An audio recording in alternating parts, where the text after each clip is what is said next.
அன்பார்ந்த creativity YouTube channel பார்வையாளர்களுக்கு அஸ்ஸலாமு அலைக்கும் வரஹ்மத்துல்லாஹி வபரகாத்துஹு. இந்த காணொளியில் நீங்கள் காண இருப்பது உத்தரப்பிரதேசம் சம்பல் என்ற இடத்தில் ஷாஹி ஜும்மா மஸ்ஜிதை அபகரிக்க துடிக்கும் பாசிச கும்பலின் பிரச்சனைகளும் அங்கு நடந்த துப்பாக்கிச்சூடு சம்பவம் பற்றி தஞ்சாவூரில் 29/11/2024 அன்று ஜும்மா தொழுகைக்கு பிறகு இந்த கவன ஈர்ப்பு ஆர்ப்பாட்டம் மிக சிறப்பான முறையில் நடைபெற்றது. பல அரசியல் பிரமுகர்கள் இதில் கலந்து கொண்டு மிகவும் சிறப்புரையாற்றினார்கள். இந்த காணொளியை இறுதி வரை பாருங்கள், தவறவிடாதீர்கள். உங்கள் நண்பர்களுக்கும் உறவினர்களுக்கு இந்த காணொளியை ஷேர் செய்யுங்கள்.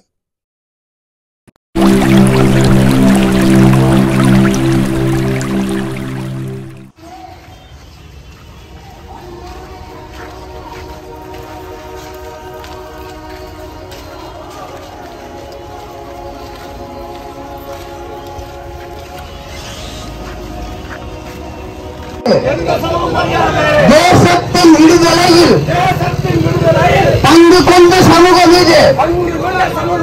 காகித மில்லத்தின் வம்சம் நாங்கள்.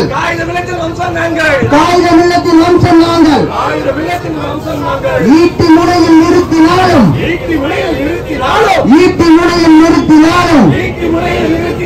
எங்கள் போராட்டம் ஓயாது. வென்றெடுப்போம் ஜனநாயகத்தை வென்றெடுப்போம் ஜனநாயகத்தை வென்றெடுப்போம்.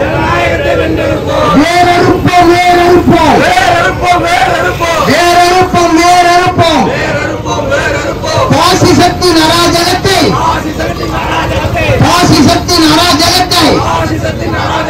அறவழியில் வேறறுப்போம்.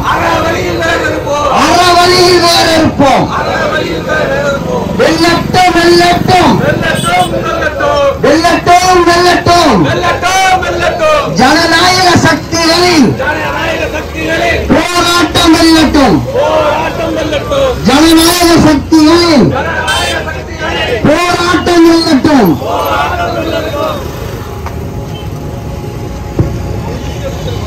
இந்த நிகழ்வுக்கு தலைமையேற்று தருமாறு இந்திய யூனியன் முஸ்லீம் லீக்கின் தஞ்சை தெற்கு மாவட்ட தலைவர் எங்களுடைய மரியாதைக்குரிய அண்ணன் எஸ்.எம். ஜெயலலிதாதீன் அவர்களை கேட்டுக்கொள்கின்றோம்.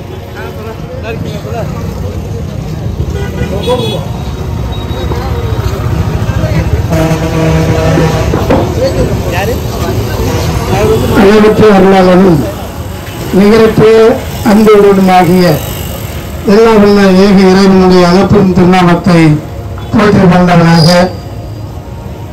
அன்பிற்கினியவர்களே,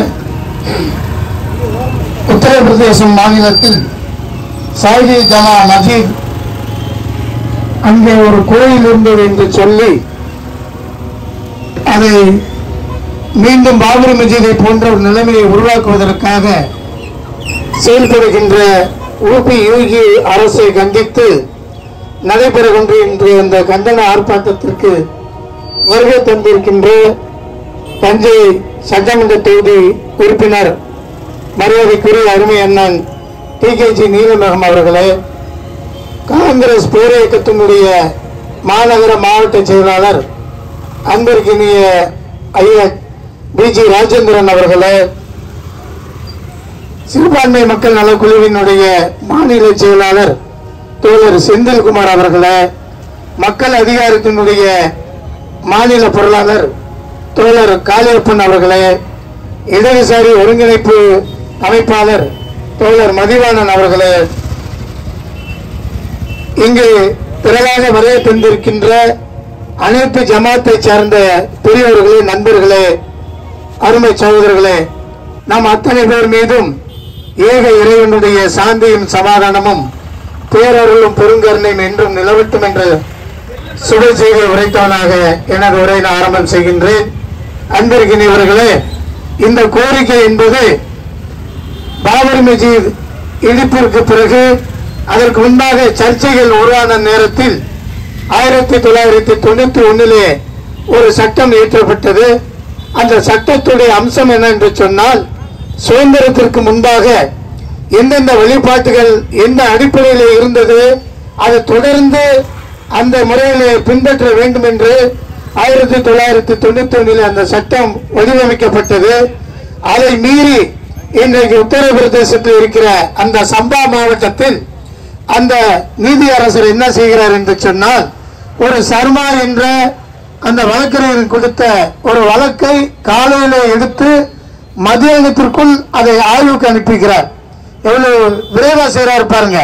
உடனடியாக அந்த ஆய்வுக்கு அனுப்பி அந்த தொல்பொருள் ஆராய்ச்சியாளர்கள் அந்த மஜிதுக்கு செல்கிறார்கள். அங்கே எந்த விதமான தடயங்களும் கிடைக்கவில்லை. மறுநாள் அவர்கள் திரும்பி செல்கிறார்கள், மீண்டும் ஆய்வுக்கு செல்கிறார்கள்.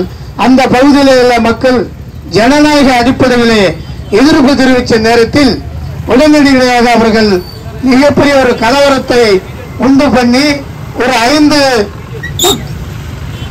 பேர்கள் அங்கே சகிதாக்கப்படுகிறார்கள். இன்றைக்கு கூட ஒரு செய்தி வந்திருக்கிறது. அஜ்மீர் தர்காவிலே கோயில் இருந்ததாக ஒரு வழக்கு தொடர்க்கப்பட்டிருக்கிறது. சங் பரிவார் அமைப்புகள் தொடர்ந்து பள்ளிவாசலை குறிவைத்து அதை தகர்த்து அவர்களுடைய வெறியாட்டத்தை தொடர்ந்து நடத்தி கொண்டிருக்கிறார்கள். இதை நாம் ஜனநாயக அடிப்படையிலே தடுக்க வேண்டிய கடமையும் பொறுப்பும் நமக்கு இருக்கிறது என்ற அடிப்படையிலே தான் இந்திய யூனியன் முஸ்லீம் லீக் இந்த போராட்டத்தை முன்னெடுத்திருக்கிறது. இந்த போராட்டத்திற்கு வருகை தந்திருக்கின்ற அனைத்து பேரையும் மாவட்ட நிர்வாகத்தின் சார்பிலே வருக வருக என்று வரவேற்று நன்றியோடு எனது உரையை நிறைவு செய்கிறேன். வாகர தவானா வல்ஹம்துலில்லாஹி ரப்பில் ஆலமீன். அஸ்ஸலாமு அலைக்கும் வரஹ்மத்துல்லாஹி தஆலா வபரகாத்துஹு. இப்போ நம்முடைய சிறுபான்மை மக்கள் நலக்குழுவினுடைய மாவட்ட செயலாளர் தோழர் என் குருசாமி அவர்கள் கோஷம் எழுப்புவார்.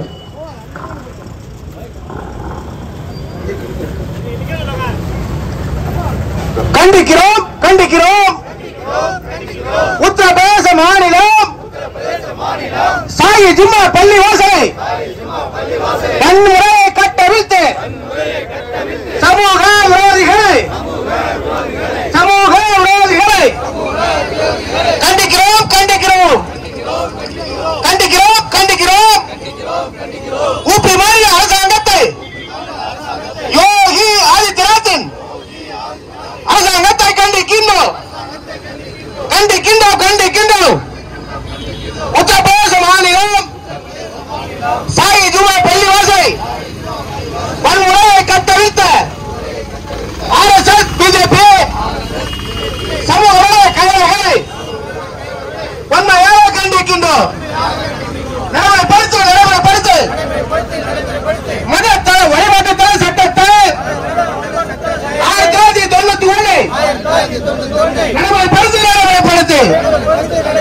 ஊபி அரசு யோகி அரசு தூண்டாதே தூண்டாதே மத மோதலை தூண்டாதே மத மோதலை தூண்டாதே. ஊபி அரசு யோகி அரசு தடுத்து நிறுத்து தடுத்து நிறுத்து வன்முறையை தடுத்து நிறுத்து. ஊபி அரசு யோகி அரசு நடவடிக்கை எடு நடவடிக்கை எடு. சாயி ஜும்மா பள்ளிவாசலில் வன்முறையை கட்டவிழ்த்த சமூக சக்திகளான RSS பிஜேபி உங்களை மீது நடவடிக்கை எடு நடவடிக்கை எடு நடவடிக்கை எடு. வன்முறையை கட்டவிழ்த்த சமூக சக்திகள் RSS பிஜேபி உங்களை மீது நடவடிக்கை எடு. விடமாட்டோம் விடமாட்டோம். மேலும் இது போன்ற வன்முறையை விடமாட்டோம். அணிதிரவும் அணிதிரவும் இந்தியாவை அணிதிரவும் வேறு அனுப்போம் வேறு அனுப்போம். RSS பிஜேபியின் மதவெறி அரசியலை வேறு அனுப்போம் வேறு அனுப்போம். முறியடிப்போம் முறியடிப்போம்.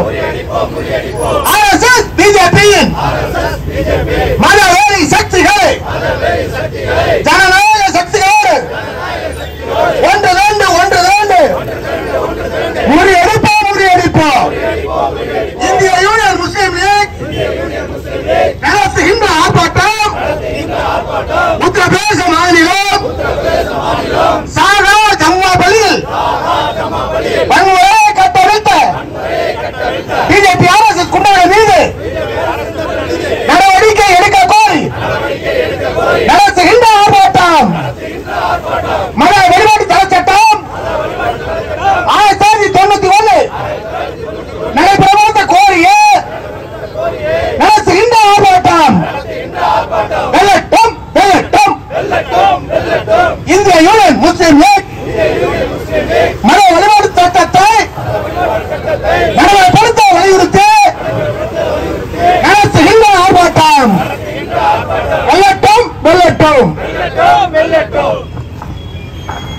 அவர்களே, இந்த கால சூழல் என்பது மிக குறுகிய காலம். தொழுகைக்கு முடித்து எல்லாரும் பசியோடும் கடைகளை திறக்க வேண்டிய ஒரு நிலையில் இருக்கிறார்கள். ஆகவே பேச வரக்கூடிய தோழர்கள் மிக சுருக்கமாக உரையை நிறைவு செய்ய வேண்டும். இறுதியாக நம்முடைய சட்டமன்ற உறுப்பினர் அவர்களும் பேச இருக்கிறார்கள். ஆகவே இந்த கவன ஈர்ப்பினுடைய நிகழ்வாக மக்கள் அதிகாரத்தினுடைய மாநில பொருளாளர் தோழர் காளியப்பன் அவர்கள் கவன ஈர்ப்புரை நிறுத்துவார்கள். சகோதரர்கள் தயவு செய்து இது நமக்கு என்னன்னு போகாதீங்க. நீங்க இப்படி போனீங்கன்னா அடுத்து இந்த பள்ளியில கூட நம்ம நின்று தொழில் முடியாத ஒரு சூழ்நிலை உருவாக்கிட வேண்டாம். தயவு செய்து எல்லாம் எங்களுக்கு என்னன்னு போயிடாதீங்க, இருங்க. இந்த கண்டன ஆர்ப்பாட்டத்தினுடைய தலைவர் ஜெயினுலாதீன் அவர்கள், கண்டன உரையாற்ற வருகை தந்திருக்கின்ற தஞ்சை சட்டமன்ற உறுப்பினர் தம்பி நீலமேகம் அவர்களே, காங்கிரஸ் கட்சியினுடைய தலைவர் தோழர் ராஜேந்திரன் அவர்களே, தோழர் செந்தில் அவர்களே, இன்னும் பல்வேறு அமைப்புகளிலிருந்து வருகை தந்திருக்கின்ற நண்பர்களே, இந்தியா ஒரு ஆபத்தான கட்டத்தில் இருக்கிறது என்று நான் சொல்வதற்கு காரணம், இந்தியாவில் இப்போது மோடி, பாரதிய ஜனதா கட்சி, RSS விட மிக அபாயகரமான அமைப்பு எது என்று சொன்னால் இந்தியாவில் இருக்கக்கூடிய நீதிமன்றங்கள் தான். இந்திய நீதிமன்றங்கள் அபாயகரமான நிறுவனங்களாக மாறிக்கொண்டிருக்கின்றன என்பதற்கு உத்தரப்பிரதேசத்தில் சம்பாவில் நடந்திருக்கிற சம்பவம் ஒரு சான்று. நண்பர்களே, ஒருத்தர் 2 பேர் என்ன பண்றான்னா, செஷன்ஸ் கோர்ட்ல பெட்டிஷன் போடுறான். அந்த மசூதி முகலாயர்கள் காலத்தில் இந்து கோயிலை இடித்து கட்டப்பட்டது என்று ஒரு பெட்டிஷன் போடுறான். இந்தியாவினுடைய நீதி முறையின் ரொம்ப அடிப்படையான கூறு என்னவென்று சொன்னால், ஒருவன் வழக்கு தொடர்ந்தால் எதிராளியினுடைய கருத்தை கேட்டுத்தான் முடிவு செய்ய வேண்டும் என்பது இந்தியாவினுடைய உலகம் பூராவும் இருக்கக்கூடிய சட்ட நடைமுறை, ஜூரிஸ்ப்ரூடன்ஸ் என்று சொல்றார்கள். பெட்டிஷன் போடுறா, பெட்டிஷன் அப்படியே எடுத்துக்கிட்டு அடுத்த நிமிஷமே இதை ஆய்வு பண்ணின்னு சொல்லி அந்த செஷன்ஸ் கோர்ட் ஜட்ஜ் வந்து உத்தரவு போடுறான். ஒரு மிகப்பெரிய அயோக்கியத்தனம் நடந்திருக்கிறது. அந்த மசூதியினுடைய நிர்வாக குழுவுக்கு விளக்கம் கேட்டு அவருடைய கருத்தை கேட்காமல் ஒரு RSS காரனை போல ஒரு நீதிபதி உத்தரவை போடுறான். உத்தரவை போட்ட உடனே அடுத்த நாள் காலையிலே 7:30 மணிக்கு போலீஸோட போறா ஆய்வு செய்யறேன்னு. ஒரு இடத்தை ஆய்வு செய்ய வேண்டும் என்று சொன்னால் அதற்குரிய நடைமுறைகள் எல்லாம் இருக்கின்றன. தொல்பொருள் துறை ஆய்வு நடத்த வேண்டும் என்று சொன்னால் அதற்கெல்லாம் நடைமுறைகள் இருக்கின்றன. ஜெயினுலாதீன் சொன்னது மாதிரி 1991 உருவாக்கப்பட்ட இந்த மத வழிபாட்டு தலங்கள் சட்டம் இருக்கிறது. அந்த சட்டமே ஒரு அயோக்கியத்தனமான சட்டம். அந்த சட்டம் போடும்போது அதுல ராமர் கோயில் மட்டும் அந்த சட்டத்துக்குள்ள வராதுன்னு அந்த சட்டத்தை போட்டான். உலகத்தில் இப்படி எங்கேயா பாத்துறீங்களா? சட்டம் போடும் பொழுது ராமர் கோயிலை இடிக்கிறதுக்கு சேர்த்து உத்தரவு போட்டு தான் சட்டம் போடுறான். அந்த சட்டத்தின் அடிப்படையில் இந்தியாவில் இருக்கக்கூடிய எந்த ஒரு மத வழிபாட்டு தலத்தையும் உரிமை கோரி செய்ய முடியாது. ஆனால் உத்தரப்பிரதேசத்திலும் காசியிலும் மதுராவிலும் நம்முடைய ராமர் கோயிலை இடிக்கும் பொழுது RSS காரன் பூரா பேசுறது என்னன்னு சொன்னா, ராமர் கோயிலை நாங்கள் முடித்து விட்டோம், இனி மதுராவும் காசியும் பாக்கி இருக்கிறது என்று சொன்னார்கள். மதுரா காசி பாக்கி என்று சொன்னார்கள். ஆக இந்தியா முழுவதும் இஸ்லாமியர்களுக்கு எதிரான வெறுப்பை பிரச்சாரம் செய்வது, இஸ்லாமிய வழிபாட்டு தலங்கள் அனைத்தையும் இந்துக்கள் கோயில் இருந்ததாக சொல்லி அவற்றை இடிக்கின்ற திட்டத்தை நடைமுறைப்படுத்துவது என்பதை இப்போது கடந்த 10 ஆண்டுகளிலே அவர்கள் அதிகாரத்திற்கு வந்ததற்கு பிறகு மிக வேகமாக செய்கிறார்கள். உத்தரப்பிரதேசத்தில் நடக்கிற இந்த ஆட்சி என்பது ஒரு ஜனநாயகமோ அரசியல் சட்டமோ எதை பற்றியும் கவலைப்படாத ஒரு குண்டர் ஆட்சி அங்கே நடைபெற்றுக் கொண்டிருக்கிறது. இந்த யோகி ஆதித்யநாத் ஸ்காமியார்ங்கிற பேர்ல ஒரு கிரிமினல். அவனுடைய வரலாறை பற்றி பலருக்கும் தெரியாது. அவன் இளைஞனாக இருந்த போது சாமியார் வேட்டம் போட்டு எல்லா விதமான அயோக்கியத்தனங்களை செய்த ஒரு 1 நம்பர் கிரிமினல் அந்த பெயர். அவன் இப்போ அந்த நாட்டினுடைய முதலமைச்சர், இந்தியாவுடைய மதசார்பற்ற நாட்டின் ஒரு மாநிலத்தினுடைய முதலமைச்சராக இருக்கிறவன் ஒரு மத வெறியன். அப்படி ஒரு மத வெறியன் என்று தன்னை அறிவித்துக் கொண்டவனை அந்த மக்கள் தேர்ந்தெடுத்திருக்கிறார்கள். ஆனால் எந்த சட்டமும் அதை கேட்பதற்கு நாதி இல்லாமல் இருக்கிறது. நண்பர்களே, அங்கே போய் என்ன செய்யறான்னு சொன்னா, உடனே அங்கே மசூதிக்கு கீழே அகழ்வாய்வு செய்கிறார்கள் என்று ஒரு புரளியை இவனே கிளப்பி விடுறான். மசூதியை இடிக்க போறான்னு ஒரு புரளியை கிளப்பி விட்டா முஸ்லிம்கள் என்ன செய்வார்கள்? இயல்பாகவே அவர்களுக்கு ஆத்திரம் வரும். கூடி இருக்கிறார்கள். கூட்டம் கூடியதற்கு பிறகு கலவரத்தை அவர்களே கட்டவிட்டு விடுகிறார்கள். வந்திருக்கிற செய்திகள் எல்லாம் என்னவென்று சொன்னால், அந்த கூட்டத்தை முழுக்க முழுக்க கலவரத்தை திட்டமிட்டு உருவாக்கியது உத்தரப்பிரதேசத்தின் காவல்துறை. அந்த காவல்துறை உரிய பாதுகாப்பு நடவடிக்கை எடுத்திருந்தால் 5 பேர் இறந்திருக்க மாட்டார்கள் என்று உறுதியான தகவல்கள் வருகின்றன. நண்பர்களே, போலீஸ்காரன் சேர்ந்து கலவரத்தை தோன்ற RSS காரனுக்கு பின்னாலே இருந்து இப்ப போலீஸ்காரனை கேட்டா இல்ல முஸ்லிம்கள் தான் முஸ்லிம்களை சுட்டுக்கிட்டாங்க. ஆக இப்படி அயோக்கியத்தனமாக கண் முன்னாலே நடக்கின்ற எல்லா உண்மைகளையும் மறைத்து விட்டு அவர்கள் இப்போது தொடங்கி இருக்கிறார்கள். ஜெயினுலாப்தீன் சொன்னது மாதிரி இப்போ ஜெய்ப்பூர்ல இருக்கிற மசூதியில கோயில் இருக்குறா, ஏற்கனவே மதுரா காசி கியான்வாபி மசூதி பிரச்சனை ஓடிட்டு இருக்குது. ஆக நாடு முழுவதும் அவர்கள் மிக பெரும் கலவரத்தை கட்டவிட்டு விடுவதற்கு அவர்கள் தீவிரமாக திட்டமிட்டுக் கொண்டிருக்கிறார்கள். இப்போது ஆட்சிக்கு வந்திருக்கிற 3வது முறையாக மோடி ஆட்சிக்கு வந்திருக்கிற இந்த ஆட்சியே ஒரு திருட்டு ஆட்சி. ஏராளமான தில்லுமுல்லுகளை செய்துதான் அவர்கள் வந்திருக்கிறார்கள் என்பதற்கு ஏராளமான ஆதாரங்கள் வெளிவந்திருக்கின்றன. மகாராஷ்டிரத்தில் மிகப்பெரிய வெற்றியை பெற்றதாக சொல்லுகிறார்களே, கிட்டத்தட்ட 100 தொகுதிகளுக்கு மேலே மிகப்பெரிய மோசடிகள் நடந்திருக்கின்றன என்பது புள்ளி விவரங்கள் வருகின்றன. ஆக நாடு முழுவதும் இந்தியாவில் இந்த பார்ப்பன சனாதன இந்து ராஷ்டிரத்தை நிறுவ வேண்டும், பார்ப்பன சர்வாதிகாரத்தை பார்ப்பன அதிகாரத்தை நிரந்தரமாக நிலைநாட்ட வேண்டும் என்பதற்காகத்தான் அவர்கள் இப்போது ஒரே நாடு ஒரே தேர்தல் ஒரே மதம் ஒரே மொழி என்றெல்லாம் அவர்கள் புது புது பிரச்சனைகளை கொண்டு வருகிறார்கள். தமிழ்நாடெல்லாம் நாம் பார்க்கின்ற போது தமிழ்நாட்டில் இருக்கக்கூடிய திராவிட இயக்கத்துக்கு எதிராக மிகப்பெரிய பிரச்சாரங்கள் எல்லாம் ஒரு பக்கம் நடந்து கொண்டிருக்கின்றன. ஆனால் தமிழ்நாட்டிலே திராவிட இயக்கம் சாதித்த சாதனை என்பதை நாம் இன்றைக்கும் தமிழ்நாட்டில் இருக்கக்கூடிய இஸ்லாமியர்களும் இஸ்லாமியருடைய வழிபாட்டு தலங்களும் எந்த அளவுக்கு பாதுகாப்பாக இருக்கின்றன என்பது மட்டுமல்ல, தமிழ்நாட்டில் இருக்கக்கூடிய இந்துக்கள் என்று தங்களை கருதி கொள்ளுகின்ற மக்கள் கூட இஸ்லாமிய வழிபாட்டு தலங்கள் மீது மிகப்பெரிய நம்பிக்கையை மரியாதை வைத்திருக்கிறார்கள். அப்படி ஒரு பண்பாடு தமிழ்நாட்டில் நிலவுகிறது என்று சொன்னால் அதற்கு இந்த தமிழ்நாட்டில் இருக்கக்கூடிய புதவுடைமைவாதிகள் மார்க்சிய லெனினிய இயக்கங்கள் குறிப்பாக தந்தை பெரியாருடைய மகத்தான அந்த பணிகள் எல்லாம் சேர்ந்தான் இப்படி ஒரு பண்பாட்டை நமக்கு கொடுத்திருக்கிறது. ஆனால் இன்றைக்கு உத்தரப்பிரதேசத்தில் ஒரு முஸ்லீமாக வாழ்வது என்பது ஒரு நரகத்தில் வாழ்கின்ற வாழ்க்கையாக மாறி இருக்கிறது. இதே நிலைமைதான் மத்திய பிரதேசத்திலும் குஜராத்திலும் இஸ்லாமியர்களும் இந்துக்களும் கலந்து வாழ முடியாது என்கிற நிலைமையை கிட்டத்தட்ட 15-20 ஆண்டுகளுக்கு முன்னாலே உருவாக்கி விட்டார்கள். நீங்கள் குஜராத்தில் போய் எந்த ஒரு ஊர்லயுமே இந்துக்களும் இஸ்லாமியர்களும் நம்ம ஊர்ல எல்லாரும் சேர்ந்து வாழ்றோம், அந்த மாதிரி ஒரு வாழ்க்கையை அங்கே பார்க்க முடியாது என்கிற அளவுக்கு மதப்பகமையை உருவாக்கி விட்டார்கள். இதை மேலும் மேலும் தீவிரமாக்குவதற்கு இவர்கள் முயற்சி செய்து கொண்டிருக்கிறார்கள். இந்த முயற்சியை முறியடிப்பதற்கான போராட்டம் என்பது தமிழ்நாட்டிலே நாம் தொடுக்கின்ற போராட்டம் அந்த முயற்சியை முறியடிப்பதற்கான தொடக்கமாக இருக்க வேண்டும்.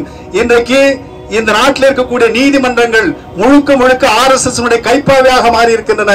உச்ச நீதிமன்றம் நம்ம ஊர்ல மேஜிஸ்ட்ரேட் கோர்ட் செஷன்ஸ் கோர்ட்ல கூட நியாயம் கிடைக்கும் நினைக்கிறேன், சுப்ரீம் கோர்ட்லயும் ஹை கோர்ட்லயும் எதுவும் கிடைக்காது. அண்மையில ஓய்வு பெற்ற நீதிபதி சந்திரசூட் ஒரு கருத்தை சொன்னார், அபாயகரமான ஒரு கருத்தை சொன்னார். இந்தியாவில் இருக்கக்கூடிய இந்துக்களுக்கு தங்களுடைய அடையாளங்கள் எங்கே இருக்கிறது என்பதை அறிந்து கொள்வதற்கான உரிமை அவர்களுக்கு உண்டு என்று சொல்லி ஒரு இடத்துல பேசினா. எனக்கு தெரிஞ்சு சந்திரசூட் ரொம்ப ஜனநாயகவாதி யோக்கியன் எல்லாம் ரொம்ப பேர் நினைச்சுக்கிட்டு இருந்தோம். 1ஆம் நம்பர் RSS காரங்கிறது இப்பதான் தெரியுது. ஆகவே சந்திரசூட் என்ன சொல்லுகிறார், இந்த தூண்டி விடுகிறார், இந்துக்களுக்கு ஒரு வழிபாட்டு தங்களுடைய அடையாளம் எங்கெல்லாம் இருக்கிறது என்பதை அறிந்து கொள்வதற்கான உரிமை இருக்கிறது என்று சொன்னால் அதைத்தான் RSS காரன் செய்யறான். அந்த மசூதிக்கு கீழே எங்க கோயில் இருக்கு, இந்த மசூதிக்கு கீழே எங்க கோயில் இருக்குன்னு. ஆகவே இன்றைக்கு மிகப்பெரிய அபாயகரமான நிறுவனங்களாக நீதிமன்றங்களும் நீதிபதிகளும் மாறி இருக்கிறார்கள். இந்த நீதிபதிகள் நீதிமன்றங்கள் இவருடைய RSS ஆதரவு போக்கை தடுத்து நிறுத்த வேண்டும் என்று சொன்னால் எல்லா நீதிபதிகளையும் எல்லா தீர்ப்புகளையும் நாம் கடுமையான ஆய்வுக்கு உட்படுத்தி அந்த அரசியல் சட்டத்திற்கு விரோதமாக வருகின்ற எல்லா தீர்ப்புகளையும் நாம் மக்கள் மத்தியில் அம்பலப்படுத்த வேண்டும். இப்படி இஸ்லாமிய வழிபாட்டு தலங்களுக்கு எதிராக இந்த RSS தொடங்கி இருக்கிற இந்த யுத்தத்தை நாம் முடிவுக்கு கொண்டு வர வேண்டும். ஜனநாயக சக்திகள் ஒன்றிணைய வேண்டும் என்று கேட்டு வாய்ப்புக்கு நன்றி சொல்லி முடிக்கிறேன். நன்றி, வணக்கம். அன்பிற்குரியவர்களே, நம்முடைய அழைப்புகளை ஏற்று திராவிட முன்னேற்ற கழகத்தினுடைய மத்திய மாவட்ட செயலாளரும் திருவையாறு சட்டமன்ற பேரவை உறுப்பினருமான அருமை அண்ணன் துரை சந்திரசேகர் வந்திருக்கிறார்கள். மாவட்ட பொருளாளர் LG அண்ணா வந்திருக்கிறார்கள். உங்கள் அனைவரும் சார்பாக அவர்களை வரவேற்று அடுத்து பேச வருபவர்கள் மழை நேரம் இருப்பதால் விரைந்து தங்களுடைய பேச்சை சுருக்கமாக பேசுமாறு கேட்டு மார்க்சிஸ்ட் கம்யூனிஸ்ட் கட்சியினுடைய மூத்த முன்னணி சகோதரர் பி செந்தில்குமார் அவர்கள் உரையாற்றுவார். உத்தரப்பிரதேச மாநிலத்தில் சம்பல் சாஜி ஜமா மஸ்ஜித் பள்ளிவாசலில் ஆய்வு என்கிற பெயரில் ஒரு கலவரத்தை உருவாக்கி ஒரு 5 பேர் இறப்புக்கு காரணமாக இருக்கிற RSS, பிஜேபி மற்றும் உத்தரப்பிரதேச யோகி அரசை கண்டித்து நடைபெறக்கூடிய இந்த ஆர்ப்பாட்டத்திற்கு தலைமையேற்றிருக்கிற இந்திய யூனியன் முஸ்லிம் லீக்கினுடைய மாவட்ட செயலாளர் தோழர் SM ஜெயிலாதீன் அவர்களே, இந்த ஆர்ப்பாட்டத்திலே பங்கெடுத்து உரை நிகழ்த்தவிருக்கிற திராவிட முன்னேற்ற கழகத்தினுடைய மாவட்ட செயலாளர் சட்டமன்ற உறுப்பினர் அண்ணன் துரை சந்திரசேகரன் அவர்களே, திராவிட முன்னேற்ற கழகத்தினுடைய தலைமை செயற்குழு உறுப்பினர் சட்டமன்ற உறுப்பினர் அண்ணன் TKG நீலமேகம் அவர்களே, திராவிட முன்னேற்ற கழகத்தினுடைய மாவட்ட பொருளாளர் சகோதரர் LG அண்ணா அவர்களே, இந்திய தேசிய காங்கிரஸ் கட்சியினுடைய தஞ்சை மாநகர் மாவட்ட செயலாளர் PG ராஜேந்திரன் அவர்களே, மாவட்ட செயலாளர் செந்தில்குமார் அவர்களே, மக்கள் அதிகாரத்தினுடைய மாநில பொருளாளர் தோழர் காளியப்பன் அவர்களே, இந்த ஆர்ப்பாட்டத்திலே பங்கெடுத்திருக்கிற தோழர் குருசாமி அவர்களே, வடிவேலன் அவர்களே, அப்துல் நசீர் அவர்களே, துரை மதிவாணன் அவர்களே, இந்த ஆர்ப்பாட்டத்திலே பங்கெடுத்து தன்னுடைய கண்டனத்தை தெரிவித்துக் கொண்டிருக்கிற அன்பிற்கினிய சகோதரர்களே, உங்கள் அத்தனை பேருக்கும் என்னுடைய பணிவான வணக்கம்.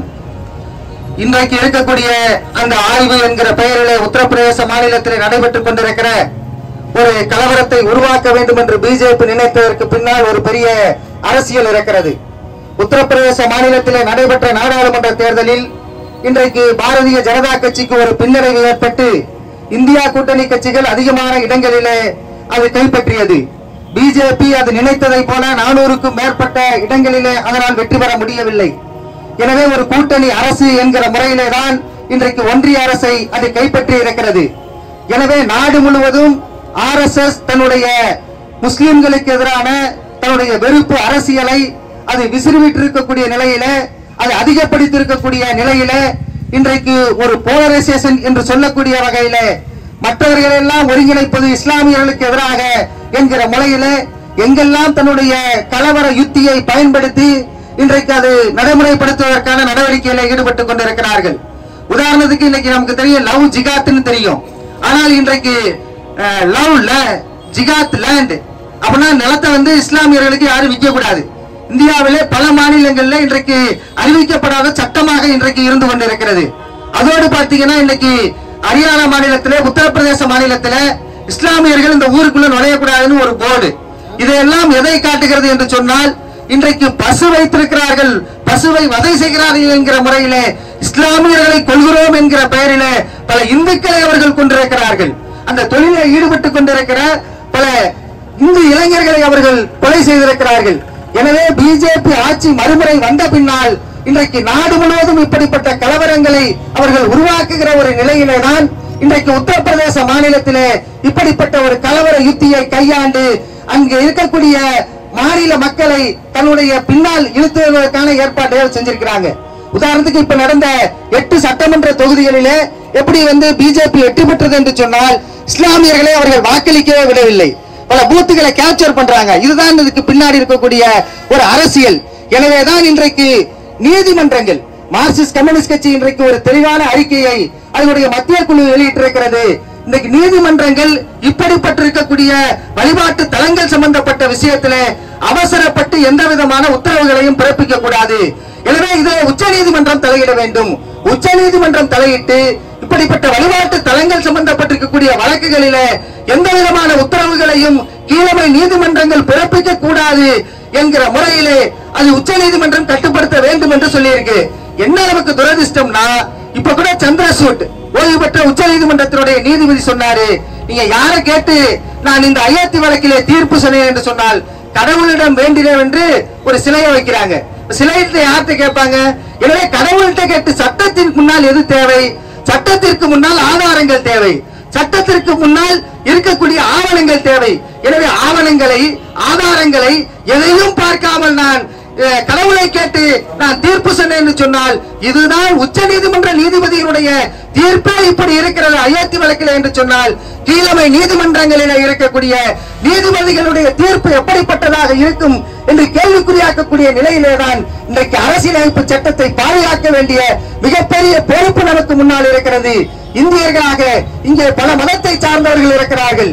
இந்த நாட்டினுடைய ஜனநாயகத்தை பாதுகாப்பது, இந்த நாட்டினுடைய மதச்சார்பின்மையை பார்ப்பது, இந்த நாட்டினுடைய கூட்டாட்சி தத்துவத்தை பாதுகாப்பது என்பது இஸ்லாமியர்கள் எப்படி ஒரு இந்திய நாட்டு குடிமகனாக எல்லோருக்கும் இருக்கக்கூடிய அனைத்து விதமான ஜனநாயக உரிமைகளோடும் இருக்க வேண்டும் என்று சொன்னால் அது இஸ்லாமியர்களுடைய பொறுப்பல்ல. அதை தாண்டி இருக்கக்கூடிய பல்வேறு சகோதரர்களாக இருக்கக்கூடிய இந்துக்கள், கிறிஸ்தவர்கள் என்று சொல்லக்கூடிய அனைவருடைய பொறுப்பு என்கிற அடிப்படையிலே ஒன்றுபட்டு இப்படிப்பட்ட பாசிசத்தை வீழ்த்த வேண்டிய மிகப்பெரிய பொறுப்பு நமக்கு இருக்கிறது. ஒன்றுபடுவோம், போராடுவோம். நிச்சயமாக பாசிச வெறி கொண்ட தன்மையுள்ள பிஜேபியையும் ஆர்எஸ்எஸ்ஐயும் வீழ்த்துவோம் என்று தெரிவித்து எதிர்காலத்திலே ஒரு சமூக நல்லிணக்கம் உள்ள ஒரு நாட்டை உருவாக்குவதற்காக நாம் அத்தனை பேரும் இணைந்து பயணிப்போம் என்று தெரிவித்து இந்த கண்டனத்தை பதிவு செய்கிறேன். மார்க்சிஸ்ட் கம்யூனிஸ்ட் கட்சியின் சார்பிலே நன்றி, வணக்கம். இந்த பள்ளியினுடைய ஜமாத் தலைவர் மரியாதைக்குரிய ஹாஜி அண்ணன் ரஃபீக் அவர்கள் இந்த இடத்திற்கு வர வேண்டுமாக கேட்டுக்கொள்கிறோம்.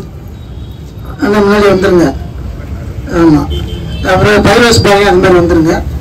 அடுத்து காங்கிரஸ் பேர் இயக்கத்தினுடைய தஞ்சை மாநகர மாவட்ட செயலாளர் மரியாதைக்குரிய தோழர் பிஜி ராஜேந்திரன் அவர்கள் காண விருப்ப தீர்மான உரை நிறுத்தும். இந்த எழுச்சியும் உணர்ச்சியும் மிக்க போராட்டத்து களதளத்திலே தலைமையேற்றிருக்கின்ற மரியாதைக்குரிய சகோதரர் ஜெயலலிதா அவர்களே, இங்கே வருகை தந்து இந்த போராட்டத்திலே உங்களுக்கு ஆதரவு இருக்கிறோம், நாங்கள் துணை கொண்டிருக்கிறோம், தோள் கொடுக்கிறோம் என்று சொல்லுகின்ற அளவுக்கு இங்கே வருகை இருக்கின்ற மரியாதைக்குரிய மத்திய மாவட்ட செயலாளரும் சட்டமன்ற உறுப்பினரும் சகோதரர் துரை சந்திரசேகர் அவர்களே, நம்முடைய தஞ்சை சட்டமன்ற உறுப்பினர் மரியாதைக்குரிய சகோதரர் டி.கே.ஜி. நீலமேகம் அவர்களே, மற்றும் செந்தில் பொதுவுடைமை கட்சியினுடைய தோழர் மரியாதைக்குரிய அண்ணன் குருசாமி அவர்களே, செந்தில் சிவகுமார் அவர்களே, ரபிக் அவர்களே, என்னோட வருகை தந்திருக்கின்ற மரியாதைக்குரிய மாவட்ட செயலாளர்கள் செந்தில் சிவகுமார் அவர்களே, சுப்பிரமணியம் அவர்களே, ஷாகுல் ஹமீது அவர்களே, தொண்டர்களே, இன்றைய தினம் இவர்கள் நடத்துகின்ற அராஜக போக்கு இந்த தினம் சிறிய மனிதர்களிடத்திலே பெரிய பொறுப்புகளை இந்த நாடு ஒப்படைத்து விட்டது. அன்பு சகோதரர்களே, சங்கிகளுக்கு சொல்லிக் கொள்ளுங்கள், இந்தியா கேட் என்ற ஒன்று டெல்லி மாநகரத்தில் இருக்கிறது. இந்த தேச விடுதலைக்காக போராடியதிலே 95,000 பேர்களுடைய கல்வெட்டுகளில் பொறிக்கப்பட்டிருக்கிறது. அந்த 95,000 தியாகிகளுடைய இந்த நாட்டுக்காக விடுதலைக்காக உயிர் நீத்த தியாகிகளுடைய பட்டியலிலே இருக்கிறது 62,000 பேர் இஸ்லாமிய சமூகத்தை சேர்ந்தவர்கள். இந்த நாட்டுக்காக உயிர் நீத்த 62,000 பேர், 1-2 பேர்ல 60 இந்தியா கல்வெட்டுல பொதிச்சிருக்கு டெல்லி மாநகரத்துல. அங்கே பிஜேபி கொடி கொண்டு இருக்கிற இடத்துல. நண்பர்களே, தோழர்களே, இன்றைய தினம் அவர்கள் 97% இருக்கிற இந்துக்கள் மத்தியிலே 3% இருக்கிற ஆரியர்கள் ஒழித்து கொண்டு இங்கே இது போன்ற அராஜகத்தை செய்து கொண்டிருக்கிறார்கள். நீங்கள் உங்களுடைய இந்த சந்தர்ப்பத்திலே குறியத்திலே கேட்டுக்கொள்கிறீர்களாம், நீங்கள் ஒருங்கிணைந்து செயல்படுங்கள். நீங்கள் சிந்தாதீர்கள், சிதறாதீர்கள். உங்களுக்கு தோள் கொடுக்கிறதற்கு நாங்கள் இருக்கிறோம். அனைத்து இந்து மக்களையும் அணிதிரட்டுவோம், அனைத்து பட்டியலத்தையும் அணிதிரட்டுவோம், அனைத்து கிறிஸ்துவ மக்களையும் அணிதிரட்டுவோம் உங்களுக்கு தோள் கொடுப்பதற்கு. நீங்கள் ஏதோ நீங்கள் இந்த பாலஸ்தீனத்தில் இருந்த இல்ல மெக்காவில் இருந்த வந்தவர்கள் அல்ல. நீங்கள் இந்த மண்ணுக்கு சொந்தக்காரர்கள், இந்த மண்ணுக்கு சொந்தக்காரர்கள்.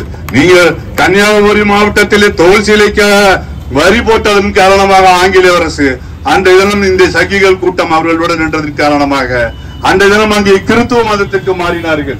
திருநெல்வேலி மாவட்டத்தில் ஆயிரக்கணக்கான இந்துக்களை கோவில்ல ட்ரெஸ்டிகா தாங்கிறதுக்காக அந்த புறந்தள்ளி அவர்களை தொட்டால் தீட்டு பார்த்தால் தீட்டு என்று சொல்லி அவர்களை எல்லாம் வெட்டி ஆயிரக்கணக்கான இந்துக்களை வெட்டி வீழ்த்திய கூட்டம் இந்த கூட்டம். அதனாலே அவர்கள் இஸ்லாமியர்களாக மாறினார்கள்.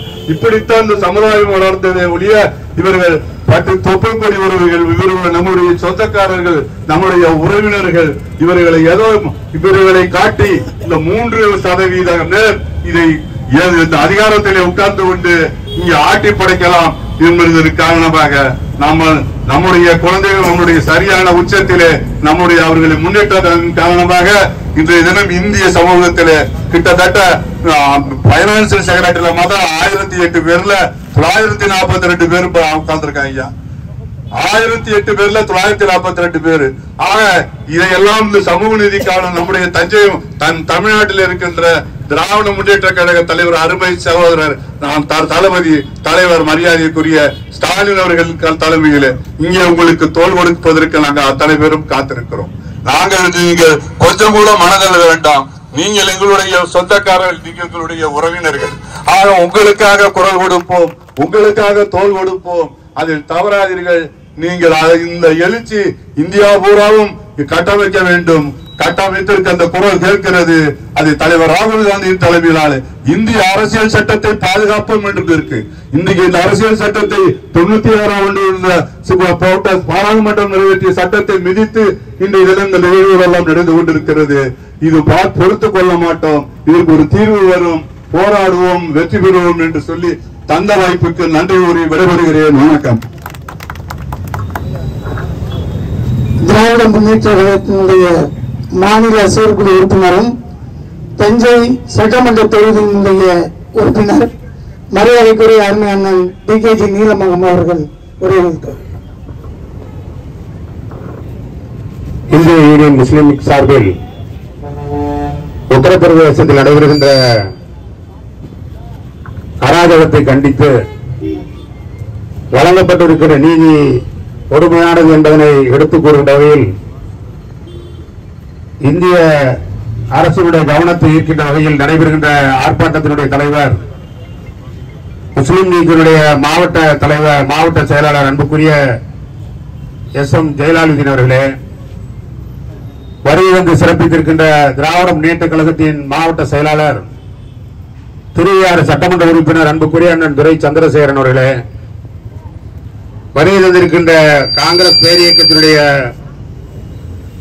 தஞ்சை மாநகர மாவட்ட தலைவர் அன்புக்குரிய அண்ணன் PGR அவர்களே, உரையாற்றி இருக்கின்ற அன்புக்குரிய அண்ணன் மக்கள் அதிகாரத்தினுடைய மாநில பொருளாளர் தோழர் காளியப்பன் அவர்களே, மரியாதைக்குரிய கம்யூனிஸ்ட் பேரியக்கத்தினுடைய தலைவர்கள் தோழர் செந்தில்குமார் அவர்களே, அண்ணன் குருசாமி அவர்களே, திராவிட முன்னேற்ற கழகத்தினுடைய மாவட்ட பொருளாளர் அன்புக்குரிய LG அண்ணா அவர்களே, அன்புக்குரிய பொதுக்குழு உறுப்பினர் கதிரவன் அவர்களே, வருகை தந்து சிறப்பித்திருக்கின்ற அன்புக்குரிய அண்ணன் ரஃபீக் அவர்களே, இந்திய யூனியன் முஸ்லிம் லீக்கினுடைய பல்வேறு அமைப்புகளை சார்ந்த பெருமக்களே, நன்றி உரையாற்ற இருக்கின்ற அபுசாலி அவர்களே, வருகை வந்திருக்கின்ற இஸ்லாமிய பெருமக்களே, உங்கள் அனைவருக்கும் என்னுடைய பணிவான வணக்கத்தை முதலிலே தெரிவித்துக் கொள்கின்றேன். நடைபெற்றுக் கொண்டிருக்கின்ற ஒன்றிய அரசு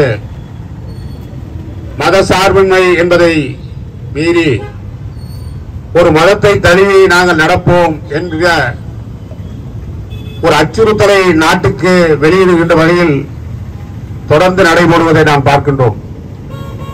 அதில் ஒரு வகையாக உத்தரப்பிரதேசத்தில் அவர்களே ஆண்டு கொண்டிருக்கின்ற காரணத்தினால் அந்த மாநில அரசை இன்றைக்கு கண்டனம் தெரிவிக்கின்ற வகையிலே ஒரு அராஜகம் அங்கே அரங்கேறிக்கிறது. முன்னாலே பேசிய அண்ணன் காளியப்பன் மிக சிறப்பாக சொன்னார். காலையிலே 2 பேர் சேர்ந்து ஒரு வழக்கை நீதிமன்றத்திற்கு கொண்டு செல்கிறார்கள்.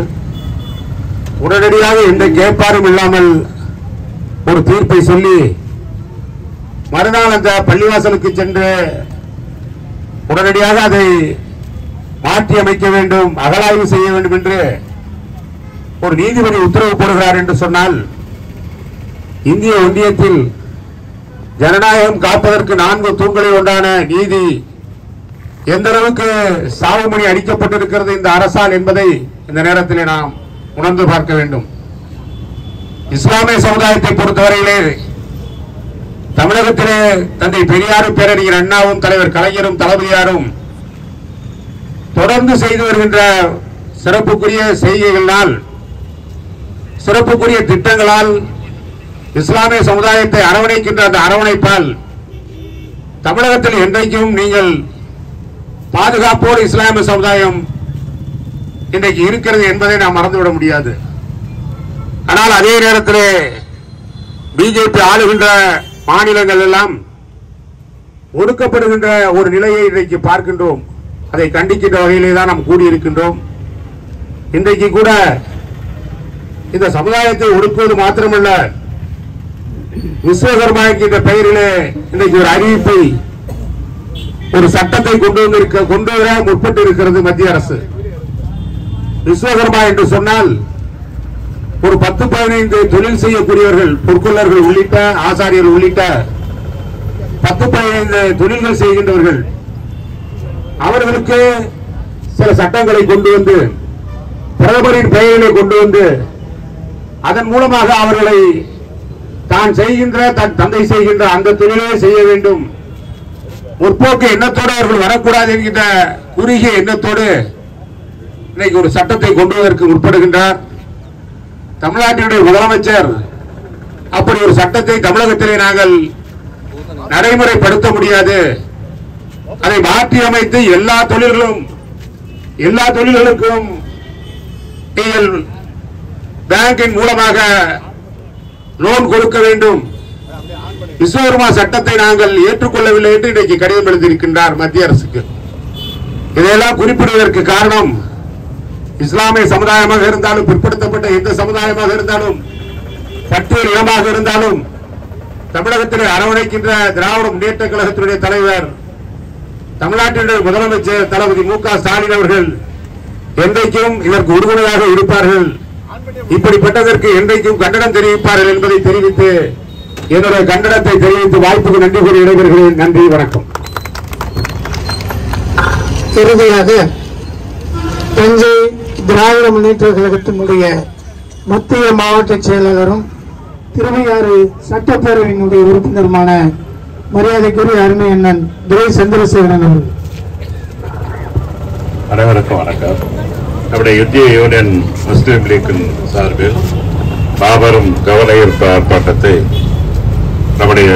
நடத்தி கொண்டிருக்கின்ற நம்முடைய முஸ்லீம் லீக்கினுடைய மாவட்ட தலைவர் ஜெயலலிதா அவர்களை, நிகழ்ச்சியில் பங்கேற்று உரையாற்றி இருக்கின்ற நம்முடைய தஞ்சை சட்டமன்ற உறுப்பினர் அருளேஸ்வரர் டி.கே.ஜி. நீலம் அவர்களை, மாநகரத்தினுடைய இந்திய தேசிய காங்கிரஸ் கட்சியினுடைய தலைவர் அருமையண்ணன் பி.ஜி.ஆர். அவர்களை, வருகை வந்திருக்கின்ற மார்க்சிஸ்ட் கம்யூனிஸ்ட் கட்சியை சேர்ந்த அருமை சகோதரர் செந்தில் அவர்களை, ஆனால் காளியப்பன் அவர்கள், வருகை வந்திருக்கின்ற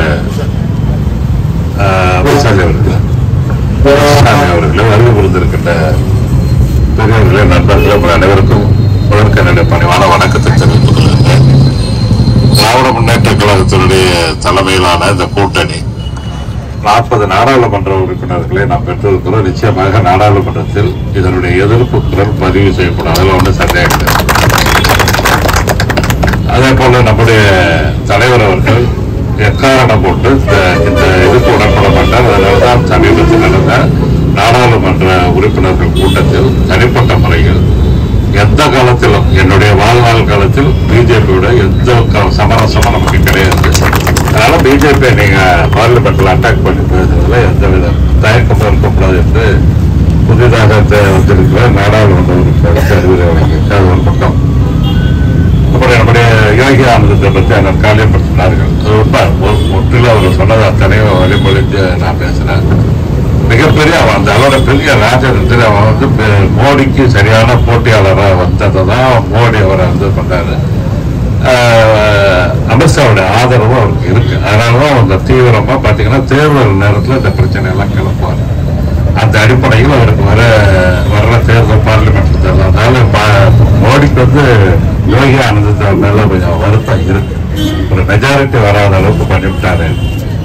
ஆனால் அந்த யோகி ஆனந்த் தான் இன்றைக்கு புதிதாக மாதிரி கோயில் இருக்கு, ஆய்வு பண்ணணும், அது பண்ணணும்னு சொல்லி காலப்ப நாங்கள் அதிகமாக நீதிமன்றத்தை சாடக்கூடாது. ஆனால் நீதிமன்றம் பழைய நீதிமன்றமாக இல்லை. ஒரே உதாரணம் மல்லத்தில் பூர்வீகமாகப்பட்ட நம்முடைய நீதி அரசர் இருந்தார்.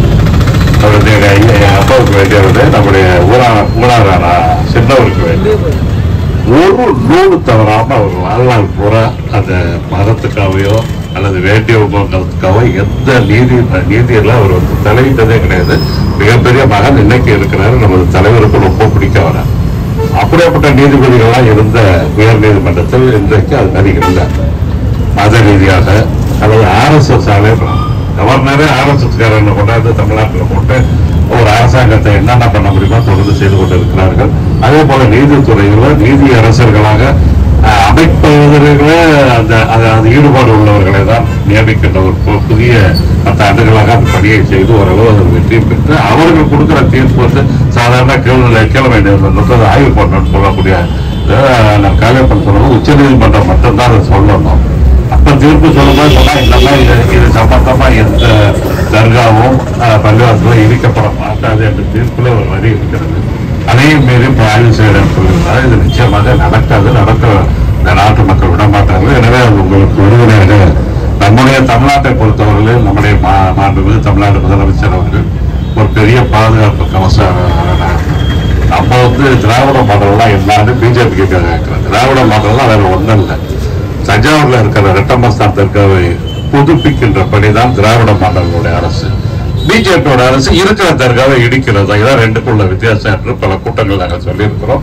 அதே போல நமது தஞ்சாவூர் கிராஸ் நம்ம சிவகங்கை பூங்காட்ட ஒரு பழமையான சர்ச்சு. அந்த சர்ச்சை மாண்புமிகு தமிழ்நாடு முதலமைச்சர் இந்த ஆட்சியில அரசாங்கத்தின் சார்பில் புதுப்பிக்க சொல்லியிருக்காங்க. அதே போல நாகூர் தர்கா இப்படி தமிழ்நாட்டில் உள்ள எந்தெந்த பாலடைந்த அந்த பள்ளிவாசல் ஏதாவது இருந்தால் அதையும் அரசாங்கத்தின் செலவில் நேரடியாக புதுப்பிக்கின்ற பணியை எடுத்திருக்கிறார்கள். அதே போல மெக்காவுக்கு போயிட்டு வருவதற்கு அரசின் சார்பில் ஒரு மரியாதை மானியங்கள் கொடுக்கின்ற அந்த பணியை தொடர்ந்து செய்து வருகிறார். இது நம்முடைய அரசு. ஆனால் இதே இது மற்ற மாவட்டத்தில் மாநிலத்தில் இருக்கிறதுக்கு வாய்ப்பு இல்லை. எனவே போராடிதான் நாங்கள் இதை நம்ம பாதுகாக்க வேண்டும். அந்த சகோதர உத்தரப்பிரதேசமாக இருந்தாலும் குஜராத்தாக இருந்தாலும் மகாராஷ்டிராவாக இருந்தாலும் அவர்களுக்கு பாதுகாப்பு கொடுக்கின்ற கவசமாக தமிழ்நாடு நிச்சயமாக வளரும். அந்த முயற்சியில் இந்திய யூனியன் முஸ்லீம் லீக் எடுத்திருக்க இந்த முயற்சி பெரிய வெற்றியை எதிர்காலத்தில் நிச்சயமாக பெறும். நாம் ஒற்றுமையாக இருந்து இந்த அரசு அது ஒன்றிய அரசு செய்கின்ற அந்த செயலுக்கு தடுப்பு இன்னைக்கே தலைவர் நீலமயம் குறிப்பிட்டது போல ஏற்க முடியாதுப்பட்டார். நீங்க வந்து அந்த குலத்தொழில வந்து அந்த குலத்திலிருந்து சொல்லாம விஸ்வகரமான ஒரு நல்ல வரைய பேரை போட்டு சமஸ்கிருத வார்த்தை இது விஸ்வகரமான்னு சொல்லி போடுறோம். குலத்தொழில செய்யணும்னு சொல்றதும் அதோட கான்செப்ட். அதை முதலமைச்சர் வந்து நாங்கள் ஏற்க முடியாதுன்னு பட்டவர்த்தனமா சொல்லி தமிழ்நாடு புற இந்தியா புற செய்தியாக இருக்கிறது. எனவே நம்மளுடைய உணர்வுகளை அப்பொழுது எதிர்த்து கொண்டேதான் இருக்க வேண்டும். இந்த ஆட்சியில 5 வருஷம் அவர் ஜனநாயக தேர்ந்தெடுக்கப்பட்டிருக்கிறார். அவருக்கு தப்பட்ட கூட்டணி கட்சி அமைஞ்சிருக்கு அவருக்கு. எனவே நான் போராடி நம்மை பாதுகாத்துக் கொள்ள வேண்டும். அதுக்கு நாம் ஒற்றுமையாக இருக்க வேண்டும். இந்த யூனியன் முஸ்லீம் லீக் எடுத்திருக்க அந்த முயற்சி வெற்றியடைய வாழ்த்து விடைபெறுகின்றேன். நன்றி, வணக்கம். ஒரு 2 நிமிடம் கண்டிக்கின்றோம். யோகி அரசு உறுதி செய் மக்களின் பாதுகாப்பை உறுதி செய்.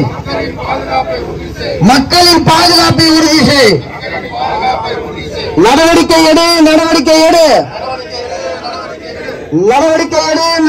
எடு. வன்முறையை கட்டவிழ்த்த சங்கிகள் மீது நடவடிக்கை எடு. உறுதி செய். சட்டம் ஒழுங்கை உறுதி செய். அண்ணல் காந்தியும் அம்பேத்கரும்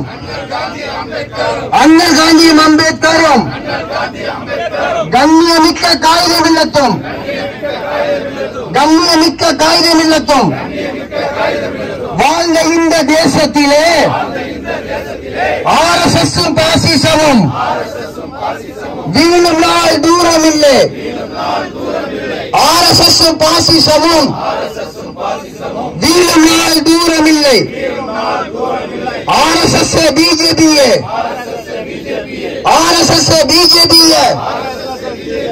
அஞ்ச மாட்டோம். அடக்குமுறைக்கு அஞ்ச மாட்டோம். பணியாது பணியாது பாசிசத்தின் அடக்குமுறைக்கு எங்கள் சமூகம் பணியாது. தேசத்தின் விடுதலையில் பங்கு கொண்ட சமூகம் இது. காயிது மில்லத்தின் வம்சம் நாங்கள். ஈட்டி முனையில் நிறுத்தினாலும் எங்கள் போராட்டம் ஓயாது. வென்றெடுப்போம் வென்றெடுப்போம், ஜனநாயகத்தை வென்றெடுப்போம். வேறெடுப்போம் வேறெடுப்போம் வேறெடுப்போம் வேறெடுப்போம் பாசிசத்தின் அராஜகத்தை அறவழியில் வேறெடுப்போம், ஜனநாயக வழியில் வேறெடுப்போம். வெல்லட்டும் வெல்லட்டும் ஜனநாயக சக்திகளின் போராட்டம் வெல்லட்டும். சம்பவ உத்தரப்பிரதேசத்தை கண்டித்து அந்த அத்தனை பேருக்கும், அனைத்து ஜமாத்தார்களுக்கும், அனைத்து அரசியல் தலைவர்களுக்கும், சட்டமன்ற உறுப்பினர் அண்ணன், தஞ்சை சட்டமன்ற உறுப்பினர் அண்ணன் அவர்களுக்கும், திருவையாறு சட்டமன்ற உறுப்பினர் அண்ணன் அவர்களையும் இந்த கூட்டத்தில் கலந்து கொண்டு சிறப்பித்ததற்கு எங்களது முஸ்லீம் லீக் சார்பாக, இந்திய யூனியன் முஸ்லீம் சார்பாக மனமார்ந்த நன்றியினை தெரிவித்துக் கொள்கின்றோம். அஸ்ஸலாமு அலைக்கும்.